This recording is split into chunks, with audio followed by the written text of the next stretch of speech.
I'm really sorry I don't bring any good news today on Friday, but it's just mostly, just garbage, really. We're obviously losing the culture war at this point, right? I don't think anybody's fucking convinced that we're really making inroads at this point, because the Cleveland Indians are no longer going to be the Indians at the end of the season. They're going to be the Cleveland Guardians. Ugh. Let's take a look at some of their new logos. New is a bit of a stretch, because as you can see here, oh wow, that looks just like a Photoshop job, where they extended the little underscore a little bit. And considering, okay, I don't know how well this is going to translate on video, but at least as my eyes are looking at the screen in front of me, it really just looks like the guar part of it slapped on there, and it's a little bit darker towards the end, where, you know what, they just chopped off the IN and then they slapped on, yeah, GUAR. It's so fucking lazy. And what an unimpressive name, Guardians. And then, oh yeah, don't worry, we're still gonna remember the legacy of our team, right? Because you got the little feathers going off the C that's also a little arrow on it that makes a G, and you got a baseball just in case you forget, because you're too fucking brain dead, because you're too busy being an activist than being an actual fan of Cleveland sports to really give two flying fucks about this. Oh, maybe that's why there's two wings. Like the C for Cleveland, like they've been rocking that C for, oh my god, I think as long as the team's been around, they've had that kind of stylized old Gothic style C. There's no difference there. It's a little bit different. It just looks like it's gone on a bulimia binge, and it's just kind of lost a little bit of its shape in the back. But other than that, nothing's really changed. And then, yeah, it's just more stylized and more, actually, yeah. By stylized, I mean just kind of basic bitch, because what a wholeheartedly unimpressive logo. Like, if you're going to be changing the name, it's like, if you want to change it, that's your prerogative. Just don't try to pin it on, we're bowing to fan pressure, because nobody really cared, okay? Nobody really cared enough in Washington to drop the Redskins name. It's just all of these activists on Twitter. It's the mainstream media crowd. They're the only ones who give a fuck. But yeah, no, at the end of 2020, they're going to be ditching old Chief Wahoo. And instead of banging the drum out there in center field, what are they going to do? Throw up jazz hands and start snapping from the bleachers? Like, ugh. I used to love the MLB. In a Tom Hanks narrated video, ugh. God, I'm glad I didn't watch that. Just over 2 minutes in length, the Cleveland team, formerly known as the Indians, announced that they were changing their name to the Guardians. Ooh. Ugh, let's see what the AP wrote about this faggotry. We'll get to them in a moment. The choice of Guardians will undoubtedly be criticized by the many in the club's diehard fans, or just, you know, regular people. I don't have any special love for the Cleveland Indians. They were kind of just a lovable punching bag for, well, pretty much the entire league, until what, the ascent of CC Sabathia. It was a good team in the early 90s with Kenny Lofton, Jim Thome, a young Manny Ramirez, but they sucked a big bag of dicks for a long time, just like the rest of Cleveland sports. But then they started to get somewhere with a really good pitching, really talented pitching. But like I said, I just know a little bit about them. It's not an extensive history. Bob Lemon is a great, and they've had some of the most talented pitchers in history. It's a shame, though, the Cleveland Indians will no longer be the longest gap between championship seasons anymore, because if the Guardians ever do win, are you going to have to do that whole dead naming thing when you make reference to the last 47 championship team? I don't know. I guess we'll see if we ever need to cross that bridge. Who knows if I'll be paying attention to baseball by then. The choice of the Guardians will undoubtedly criticized by many of the club's diehard fans. The organization's spent most of the past year whittling down a list of potential names that was nearly 1,200 just a month ago. Where were you getting these names from, and why on earth did you land on Guardians? God, it sucks. I guess it was just easy to Photoshop. But the process quickly accelerated as the club landed on Guardians. Good reporting. I'm glad you got to the bottom of that. Team owner Paul Dolan said last summer's social unrest, touched off by the killing of George Floyd in Minneapolis, which was totally a race crime, right? Fuck off. Spurred his intention to change the ball club's name. Yep, at the exact same time that the Washington Redskins, oh, I'm sorry, is that a slur? Oh my god, a quarter of me is really upset by that. So fucking dumb. right? And I can see exactly why they're doing this. Yeah, they capitalized it. They knew they were kind of a ticking time bomb, because that's the way that society is being pushed forward by the activist class. So, yeah, they kind of had to just, they didn't want to be the first ones out there, right? Because Washington came out and said, yeah, all of our sponsors are going to be pulling out because somehow a cop putting a knee on a back is somehow a race crime. But okay, fine. All of our sponsors are going to stop giving us money, so we're going to have to change our names. So Dan Snyder, being the shrewd businessman that he is, like him or not as an owner, the dude likes to spend, and he also understands business a lot better than a bunch of people like to give him credit for, because last year there was an article here, okay? It's kind of hid behind a paywall, so we can't unfortunately read it, and I would be fucking out of my tree to be paying for it. But as you can see here, they jumped $300 million in 2020 during the year that they were Washington Football Club. I think they're going to be the football club again this season. And I just love Dan Snyder for doing that, because honestly, okay, they jumped $300 million. You know why? That was a lot of new merchandise that he got to hawk. Oh, yeah, all of those longtime Redskins fans, yeah, they had to come in. They had to get the brand new hat, the brand new hoodie, the brand new jersey of all of their favorite Redskins, football clubbers. I don't know what they'd call the individual players for the team anymore. Who knows? Who cares? But it's going to be like that for a little while longer until they choose a new name. And then all of those retards that went out there and they bought all of their Washington football gear, well, that's going to be out of date. And then they're going to have to go ahead and buy a new round of gear, and then they're just going to end up exploding more, and they'll become... In the NFL, they're the third most expensive franchise, the highest value at $3.5 billion. That's what they're valued at.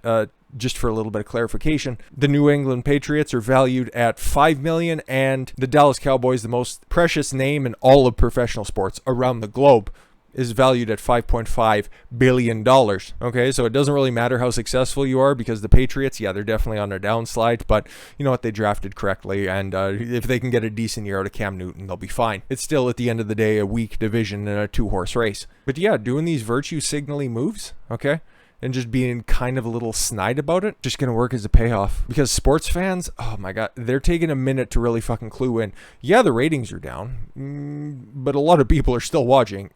Professional live sports is still the most valuable commodity out there. You see what those TV deals are like. They're 10, 11 digits over a long period of time, because when it comes to appointment viewing, pretty much you can get everything either in a binge model, or you can get a DVR'd version of it. And no award show really holds any sort of weight anymore. We just seen what the ratings for the Oscars and the Golden Globes have been. Those used to be two of the biggest draws in all of entertainment. And the only thing that's left, really, the only thing that still consistently pulls just about 8 digits worth of viewers, is live sports. Premier NFL games is pretty much the tops, and then you just factor in all of the playoff stuff, and yeah, they do extremely well still, even at this point. And that's why, yeah, I don't necessarily have a lot of hope of either one of the major sports leagues really turning this around anytime soon, because they've kind of bought wholesale and bit into the social justice pill, so it's going to be a long time coming before we see any signs of recitation. And they're not going to stop. They're not going to stop, okay? The activist community out there. It's just another push towards just making the gray jumpsuit crowd. Oh yes, make sure to show up to your local sports stadium and cheer on your local sports team. Yes, I too love the Washington Red team. Yay, good. I hope they beat the Oakland Black team. Yay, good. Oh no, Black wouldn't be the team, because that would be somehow racist. Something like that. Because this is the crew that got first the Redskins to drop their name, and then the Indians to change their name. Nobody was clamoring for this, okay? The protests that were outside the stadiums or the arenas when these teams were playing were like 5 people, and if you checked far enough back, they were probably getting funded by some sort of organization. So, because they always seem to get a camera stuck in their face. A little coincidental, don't you think? But yeah, as you can see here, this dude is, for whatever reason, a die-hard Redskins fan, and yeah, last year, pretty staunch supporter about the team keeping their name, even though a couple of people pulling the purse strings were very much against it. But as you can see here, Rodney Johnson of Chesapeake, Virginia, sits in his truck outside FedEx Field in Landover, Maryland. Oh, clearly with all of those stickers on his truck, and he's driving a truck too. What a white supremacist. Oh, wait. Anyways, Washington will not have any kind of Native American imagery as part of its next name, and subject is still evolving across sports in a year since the storied NFL franchise dropped arguably the most polarizing moniker left in the pros. Don't worry, we can drum up more examples. Tuesday marks the 1-year anniversary since Washington dropped the Redskins name. I'm so offended. And the accompanying Indian head logo, oh my god, after 87 years. Amid pressure from sponsors and decades of criticism that both are offensive to Native Americans. Sure. I'm sorry, it's white people being offended on behalf of Native Americans. Gotcha. Washington football team will be around for one more season. The new name set to reveal in early 2020. Cool, bro. Be on the edge of my seat. Major League Baseball's Cleveland Indians set to adopt a new name. Don't worry, we already got it. It's the Guardians, and it's great. Some point in the Atlanta Braves. Here's their list. The NFL's Kansas City Chiefs. The NHL's Chicago Blackhawks, one of the original 6 teams. Cool. And the NCAA's Florida State Seminoles, who the tribe have come out and endorsed for paying homage to the warrior spirit. But yeah, okay, fine, whatever. Holding on to theirs for now. You can just hear it being written with the intentions of taking them down. Washington's process is the furthest along and bears watching as the possibilities get narrowed down. I wish you would just sit at the back of Rodney Johnson's pickup truck here and just attach a garden hose to the tailpipe and just breathe in the goodness. Washington's football team announcement that they will not be using Native American imagery is a major step towards reconciliation, justice, and equality. Really? Why? One of the most successful franchises in NFL history was paying homage to your team by having logos, carrying them to Super Bowl after Super Bowl in the 80s and early 90s. But yeah, no. Now all of a sudden it's somehow demeaning. Whatever, bro. But there's still more work to be done, said Crystal Echo Hawk. I'm sure that is your real last name. I know a bunch of Native people, and they don't have that type of Native last name. Founder and executive director of Native American-led nonprofit Illuminative. That is so totally a fucking front group. I cannot believe that.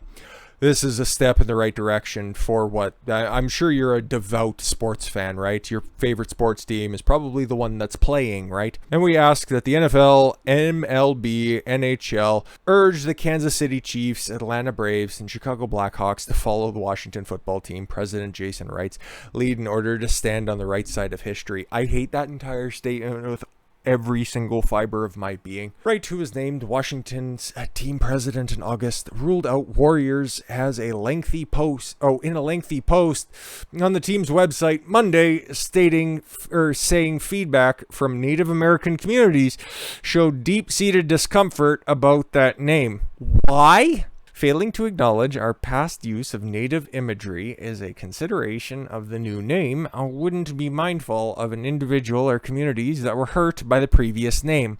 They're hurt by words that they'd never see. Anyways, let's go. Wright said, "We will choose an identity that unequivocally departs from any use or approximate linkage to her Native American imagery." So what? Native Americans hold the entire market on the Warriors? Like what? That's their word? Really? Are we putting that on the same plane as black people owning the N-word? Like, I'm not gonna go out later and then all of a sudden see a Native guy and go, "What's up, my W?" Like, these fucking guys, my dude. Oh my god. I can't stand it. I can't stand it. Every time that we cover professional sports, it's some sort of retarded fucking conundrum like this. At this point, I just hope that they all burn to the fucking ground. But you can see why Cleveland decided to depart from the Indians all of a sudden and then just pick some of the dumbest fucking simplistic basic bitch fucking imagery where it was just, a quick fucking Photoshop job and just slap a G and put it around a baseball. Looks good, cool, great. Print it on a sweatshirt and then just watch the money machine go brrr, because we already know what the fucking template to follow is. Washington did it a year ago. Whatever. Enjoy the kickoff to your weekend, guys. I know it was kind of a downer today, but sometimes that's just how it goes. And it's weird that it always seems to happen on a Friday. It's almost like the powers that be, whoever you want to call them at this point, I don't really care. The NFL, sure. They just want you to have a shitty weekend so that you just think about all this horrific shit going into what is supposed to be a nice, quiet time. Don't let it happen to you. because I'm just going to totally stop thinking about all this stuff as soon as I get everything edited and posted. I thank you all very much for the gift of your time. I've been Don Consuelo. I want you to follow your gut. Get after it. Take care, everyone.